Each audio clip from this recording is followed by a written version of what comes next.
হরে টাকলা ইকবাইল্লা বুবলির তো আরেকটা বিয়া হইছে, ওই ঘরে মেয়ে আছে বুঝছস। এখন তুই টাকলা তো বহুত মায়ারে নিয়ে দর্শন করছস, বহুত মায়ারে নিয়ে তুই বড় বড় ইয়ে করছস। বুবলির সাথে তো সেটা পারস না, বুবলি তো ভাইয়া ভাইয়া বলে, বুঝছস না। তুই চাইতাছস সাইয়া সাইয়া, কিন্তু বুবলি তো বলে তোরে বাইয়া।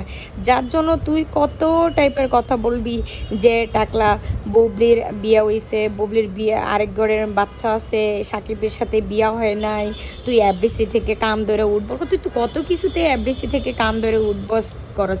আচ্ছা শুন, তুই তো এখন মনে হয় তোর মনের মধ্যে লাড্ডু ফুটতেছে, তুই মনে হয় কোনো ইয়াং জেনারেশনের মেয়ে, মোস্তাক মামার মতো, মোস্তাক মামুর মতো, তিশার মোস্তাক মামুর মতো তুই ইয়াং মেয়ে খুঁজতেছিস। তো সমস্যা নেই, তোর যদি মনে হয় বুবলির মেয়ে আছে, সেই মেয়েটারও তুই বিয়ে করা মনে, হ্যাঁ আমরা দর্শক যারা আছি সবাই মিলে ওই মেয়েটাকে তোরে বিয়ে করামো। তোরে বুঝছস, তোরে আসলে টাকলা ইকবেল্লা তোরে জুতার মালা দিলেও তুই শুধরাবি না। তুই এত অভদ্রের মতো কথা বলছিস, তুই নাকি একটা প্রযোজক, তোরে কে বানাইছে রে প্রযোজক? তুই যদি প্রযোজক হইতি, একটা প্রযোজকের কথা কি এই টাইপের হয় যে মানুষকে একটা আর্টিস্টকে এত ছোট করে কথা বলে? তুই কিসের প্রযোজক? আমার মনে হয় তুই রাস্তা থেকে উঠে আসছস, এই জন্য এই ধরনের কথাবার্তা বলস। তুই মনে হয় অশিক্ষিত, তোর মনে হয় শুধু খাতা কলমে লিখতে পারিস, মনের দিকে তুই অশিক্ষিত। তোর মতো অশিক্ষিত গণ্ড মূর্খরা এই ধরনের কথাই বলবে। তোর মতো অশিক্ষিত গণ্ড মূর্খরা বড় বড় বড় বড় বড় বড় করবি, বুঝছস। কারণ তোর সাথে অপুর সাথে যায়, অপু খালারে তুই নিয়ে নে, হ্যাঁ অপু খালার সাথে মিল্লা তুই এখন আবার এই এফডিসিটার আবার খাইতে চাচ্ছস গিল্লা। তোদের কি এখন খুব জলে?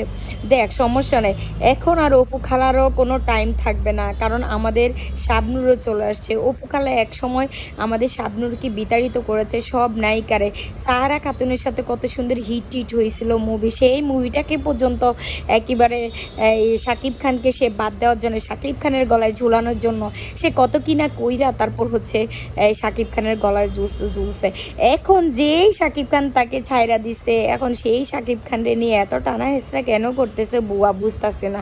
বুয়ার যে কোন কোন জায়গায় ব্যথালো আমার বান্ধবী বুয়ার এত জায়গায় কেন ব্যথা? বুয়া আপনি কম করেই নেন না, সে কম কাম কাজ কম করেন, আপনার শরীর খুব যে ব্যথা, কোন কোন জায়গায় ব্যথা বলেন, এত ব্যথা কেন? একটু কাম কাজ কম করেই করেন। হ্যাঁ বুয়া, আপনার নিয়ে আমার এই বাংলাদেশের দর্শকের কাছে আমার প্রশ্ন রয়ে গেল যে বুয়ারে নিয়ে কেন কোনো কথা বললেন না? কিছুদিন আগে বুয়া যে এত লাখ টাকা দিয়ে একটা গাড়ি কিনলো, গাড়িটা যে বুয়ারে যে হচ্ছে দুবাই গেছে, পরে ওই যে দুবাইরে কি জানি বলে, এটার নাম ওই যে সোর, ওই স্বর্ণের ব্যবসা করে, ওই সোরাটা যে খুনি যে তারে গিফট টিফট করছে, তার সাথে আমাদের অপবিশ্বাস বুয়া ছিল, থাইকে টাইকে আসার সময় গাড়ি গিফট করে দিছে।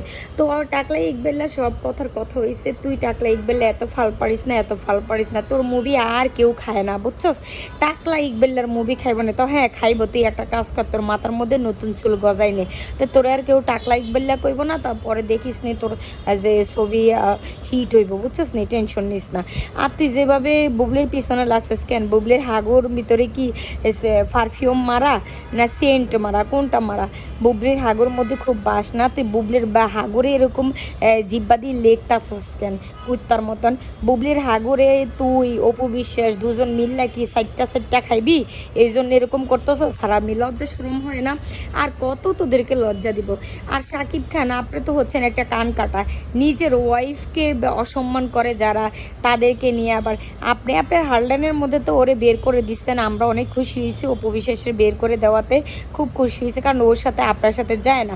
আর এই মহিলারে কেন যে আপনি আপনার হারল্যান্ডের মধ্যে জায়গা দিচ্ছেন, তাও কোনো কথা বোঝে না। আর আরেকটা কথা শাকিব খান, আপনার দুর্বলতা কোথায়? যে মেয়ে বলেছে, যেই অপু বিশ্বাস বলেছে আপনার মা বাবাকে এত অসম্মান করে, আপনার মা বাবাকে সে বিশ্বাস করে না, জয়কে আপনার মা বাবার কাছে রেখে আসাটা সে বিশ্বাস করে না। আপনার মা বাবা যদি জয়কে মেরে ফেলে, তো আপনি আসলে সেই মহিলার সাথে কিভাবে, আমি বুঝি না সেই মহিলা আপনার বাড়িতে কিভাবে জায়গা পায়, আপনার মা বাবাকে এত অসম্মান করে। তো আপনার উপস্থাপক জিজ্ঞেস করেছিল, আচ্ছা উপবিশ্বাস আপনি কি আপনার শ্বশুর বাড়ি গিয়েছেন? বলে সেটা তো আমার শ্বশুর বাড়ি না, সেটা আমার স্বামীর বাড়ি। তার মানে আপনার বাবা মাকে কত ছোট চোখে সে দেখে, কত লজ্জাহীন কথা যে আপনার বাবা মার কোনো বাড়ি নেই, আপনার বাবা মার বস্তির থেকে উঠে আসছে, আপনি বাড়ি করছেন, সেই বাড়িতে হচ্ছে আপনার বাবা মা থাকে। যে এই মহিলা এই টাইপের কথা বলে, ওই মহিলাকে কিভাবে যে আপনি আসলে জায়গা দিচ্ছেন আমরা কোনো বুঝতেছি না। আপনার দুর্বলতার জায়গাটা আসলে কোথায়? আমিও হতাশ, দর্শকও হতাশ, সবাই জানতে চাচ্ছে আপনার দুর্বলতার জায়গা কোথায়। আর উপবিশ্বাস ম্যাডাম, জীবনে তো আপনি বহুত কলা খাইছেন, বহুত কলা খাইছেন, ছোলা কলা, আসলা কলা, আপনার তো অভাব ছিল না। কারণ আপনি যখন এই টিনেজার ছিলেন, যখন মেট্রিক পরীক্ষা দিচ্ছেন, তখন যখন আপনি রাস্তা দিয়ে হাঁটতেন, তখন আপনি খুব আসলা কলা যা দেখতেন, পূজা মণ্ডপে গিয়ে যাইয়া যত আসলা কলা দেখতেন, সব আসলা কলার সাথে ইটিং পিটিং করার জন্য বহু ট্রাই করছেন। যাই হোক, কোনোভাবে আপনাকে রাস্তা থেকে উঠায় না নায়িকা বানাইছে এসআই মানিক সাহেব। উনি নিজের মুখে বলেছে যে আমরা রাস্তার ফকিন্নিকেও আমরা নায়িকা বানাইতে পারি। তো সেই হিসেবে সে বুঝাইছে আপনার মতো ফকিন্নিরেও সে নায়িকা বানাইছে। এখন আপনি এত বড় বড় কথা বলেন। তো আপনি তারপরে ওইখান থেকে আসার পর আপনি বহু ছোলা কলা খাইছেন। এবার ছোলা কলা আসলা কলা বন্ধ করে এবার নিজের ডিউটি পালন করেন। নিজের ডিউটি কি জানেন? নিজের সন্তান নিয়ে পইরা থাকেন, নিজের সন্তানটাকে কিভাবে মানুষ করবেন। আরে মানুষ তো এই দুনিয়া, এই পৃথিবীতে অনেক অনেক মানে মেয়ে আছে যারা হচ্ছে হাজব্যান্ড ছাড়া সন্তানকে মানুষ করতেছে, এভেলেবেল আছে।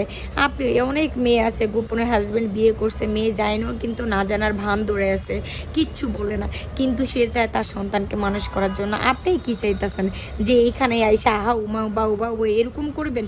এইটা কেন করেন? আসলে আপনার কি লজ্জা শরম হয় না? কবে আপনার লজ্জা শরম? আসলে আপনার তো আবার লজ্জা শরম টরম নাই, কারণ আপনি এমনিতে তো কান কাটা। আপনার লজ্জা শরম থাকলে যে হাজব্যান্ড আপনাকে ছেড়ে দিছে তাকে আমার হাজব্যান্ড, আমার শ্বশুর বাড়ি এগুলো বলতেন না, কারণ এগুলো আমাদের মানে এই মুসলিম মেয়েদের রীতিতে পড়ে না। মুসলিম মেয়েরা কখনোই হচ্ছে ছেড়ে দেওয়ার পর সেই হাজব্যান্ডের দিকে তাকাবেও না, গুণা হবে, ডবল গুণা। একটা মানে আননোন ছেলের দিকে তাকালে যেই গুণা হবে তার চেয়ে 3 ডবল গুণা হবে যেই হাজব্যান্ডকে ডিভোর্স দিছে তার দিকে তাকালে। আর আপনি আবার গুণা টুনা বুঝেন নাকি? গুণা টুনা বুঝলে কি আপনি হাড়া হুঁড়ার মাংস খাইতেন নি? বুঝেন না? আপনি তো এই গুণা টুনা এগুলো কিচ্ছু বুঝেন না। আপনি বুঝেন, আপনি হারাম হালা কিচ্ছু চেনেন না। আপনি শুধু চেনেন কি যে টাকা আছে যার সে আমার, টাকা আছে যার আমি তার। আপনি যেখানে টাকার গন্ধ পান সেখানে কুত্তার মতো শুকতে শুকতে যান। কুত্তা যেরকম গুয়ের লাগুর পাইলে শুকতে শুকতে যায়, আপনিও এরকম টাকার গন্ধ পাইলে শুকতে শুকতে যান। এখন সাকিব খানের টাকা আছে না, এখন আপনি শুকতে শুকতে গেছেন। যখন আপনাকে 16 সালে সাকিব খান ছেড়ে দিছে না, তখন তো সাকিব খানের অত টাকা ছিল না। যদি ঠিকই অত টাকা থাকতো, আপনি আপনি শয়তান বিশ্বাস, আপনি কদু পোষা, আপনি খালাম্মা কি কখনোই সাকিব খানকে ছাড়তেন? আপনি সাকিব খানকে তো ফাঁসানোর জন্যে আপনি হয়েছে আপনার বাচ্চাটাকে দিয়ে গেম খেলছেন।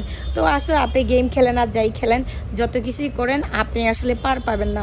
আমরা জানি যদি সাকিব খান যদি বুবলির সাথে যদি কখনো যদি সংসার না হয়, কিন্তু অপু বিশ্বাস আপনি এটা ভাইবা আপনি একেবারে রাতের ঘুম হারান করে না যে আপনার সাথে সংসার হবে। আপনার সাথে সংসার হলে না অপু বিশ্বাস কখনোই সাকিব খান আপনাকে ছাড়তো না। এটা হুদাই আপনি ফাল পাইলেন না। হ্যাঁ, আপনার ফালটাল বন্ধ করেন, বন্ধ করে না নিজের সরকার শুধু তেল দেন, অনেক বেশি হইতাছে। আর আপনি টাকলা ইকবেল্লার সাথে মিলে যা খুশি তাই করেন, এতে কিচ্ছু যায় আসে না। বুবলিরে আপনি আটকাই কে রাখে, আল্লাহ মারে কে, বুঝছেন না?